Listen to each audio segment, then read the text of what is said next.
Have you ever had to forgive someone that you absolutely hated? I have. That was one of the hardest things I had to do. Let's reminisce. So my senior year in high school, I had early release. And I would be done with school at about 1:30. I worked at Blockbuster Video, so some days I go straight from school to work. Some days I was done, didn't have to work. I would come home early. And I remember during my senior year, when I would come home, I started noticing little things. One in particular was I would go home and check the mail. There would be Playboy magazines addressed to my dad. I would keep them and go back to high school the next day and sell them for $5. Nice little side hustle. Felt like I was sort of getting even at him. I'm like, why do you need this? And make a little money on the side. One particular day, come home early, walk into the house, and I hear my dad on the phone. I assume he's talking to my mom. My mom is out of town at an educators conference in Austin, Texas, and she's been gone for about 3 days. So he tells whoever he's on the phone with, and he's about to go to sleep and just wanted to hear her voice before he laid down so he could have some good dreams. I remember thinking it's a pretty good line. But he also said last night was amazing. Again, my mom had been gone for 2 or 3 days, so I'm starting to wonder who he's talking to now. Then he says the name of a woman who's obviously not my mom. Now, I don't remember what name it was, but it wasn't my mom. I remember my blood began to boil. I was so angry. The flight or fight was presented to me. And initially I wanted to bust in the room and just whoop his ass. But I knew that wasn't the best choice. So I ran out the house, ran down the street. I just wanted to make sure he wouldn't be anywhere near. I called my mom. And I asked her, was she on the phone with him? I already knew the answer, but I wanted to confirm. She said no. And I told her that he was talking to another woman. And I remember her telling me that we would discuss it when she got back. Later that week, my mom revealed to me that my dad had cheated on her on 2 other occasions.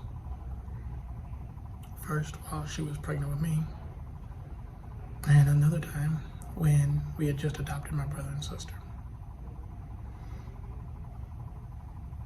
And I hated him. I hated him for that. And I lost whatever respect I had for him. And see, I didn't have much respect for my dad. And I won't say respect, but my dad and I we didn't see eye to eye on a lot of things. You see, my dad is a hands-on person. He wants to break down cars, break down airplanes, and build them back up with his hands. And I'm not. I'm more mental in nature. I like to break down philosophies and theories. We also both have our OCDs. We want to do things our way. The problem is we both do things differently. So I routinely would get in trouble if I didn't make the bed up the way he wanted made up. If I didn't fold clothes the way he wanted them folded, or iron my shirt the way he wanted it ironed. Don't get me wrong, I was still making up my bed, folding my clothes, ironing my clothes, but I wasn't doing them his way.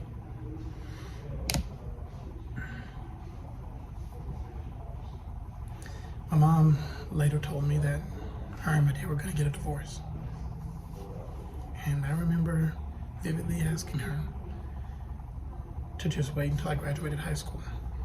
I didn't want to deal with the stress of that my senior year. And she did. So during the summer after I graduated high school, my mom and my dad got divorced. I was able to avoid the situation because I had a lot to do, had a lot to prepare for before college, so it kept my mind busy. But for some reason, my mom insisted that on the day I was moving to college, that my dad take me. We drove from Dallas to Waco. It's an hour and a half in complete silence. We got to Baylor, did all the registration stuff, everything. He helped me unload my stuff, helped me carry stuff up to the 3rd floor. And then he told me, he said, I know you're mad at me right now, but you will need me if you want to make it through this place, if you want to graduate. And whenever you're ready to talk to me, I'll be here. But just know you'll need me. And I won't need you. And my hatred grew. And right then and there, I made a promise to myself that I wouldn't ask him for anything. I would do whatever I had to do to not rely on him. I would take out excessive student loans. I would work overnight jobs, whatever I had to do. Throughout my years at college, I remember having recurring dreams where I was fighting him.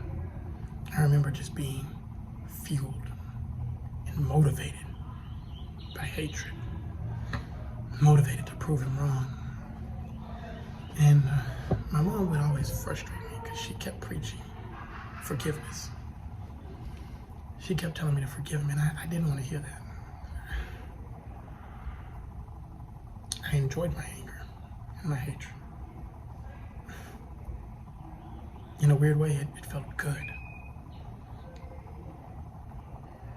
One night, I remember I woke up and it was about like 2:30 in the morning in a cold sweat. And I just had another one of my dreams where I was fighting him, chasing him, something, I don't know. But I told my mom later that morning. And she said, I want you to ask yourself,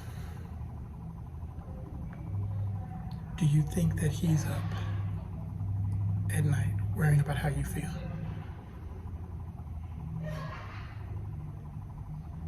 And I never thought of it that way. She said, I've been telling you to forgive him, not for him, not so that he'll get a sense of peace, because he's at peace, he's fine, but so that you'll have a sense of peace. I want you to forgive him for you.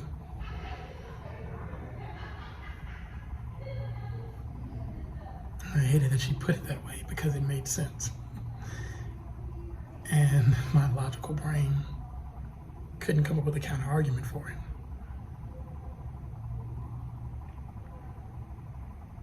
I had to go back to God.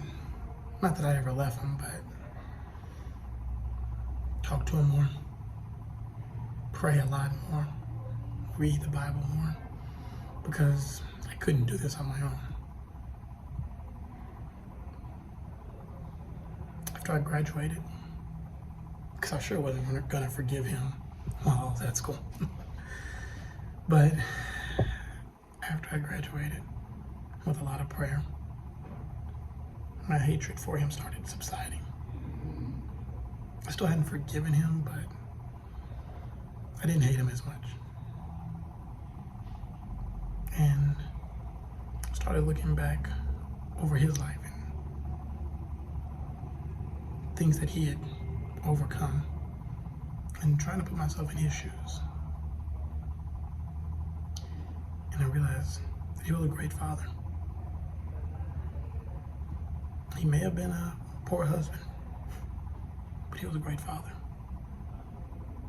I never went without. Always provided for me and my brother and sister. We always had some of the coolest things: trampolines, clubhouses. We got to go to Rangers games, Six Flags. And not only did we get to go, but we could buy whatever we wanted. I didn't realize how much he would sacrifice. I used to resent him because he would work double shifts and would never be home. Like you're never there, and when you are there, you're asleep. Never realizing that working the double shift so that I could have, or I could go somewhere, so that the family could go on a trip to Hawaii. I wasn't looking at things that way. So finally, about 2 years after graduating college, I forgave my dad.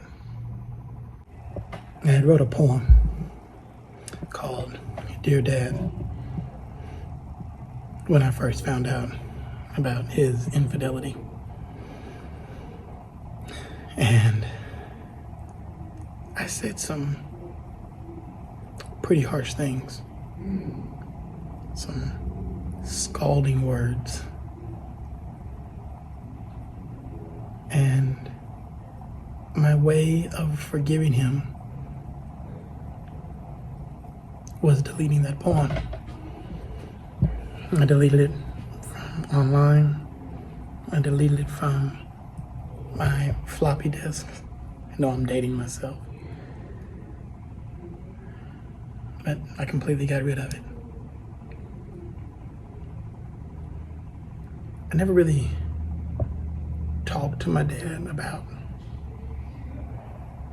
how I felt or why I had the hatred that I did. But I just started talking to him again.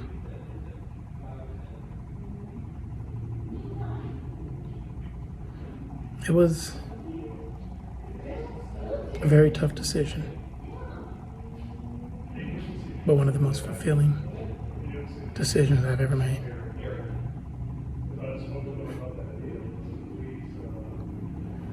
If there is someone in your life that you hate, if there is someone that you are struggling to forgive, I encourage you to forgive them. Don't do it for them. It's not so that they will receive some type of peace. Do it for you.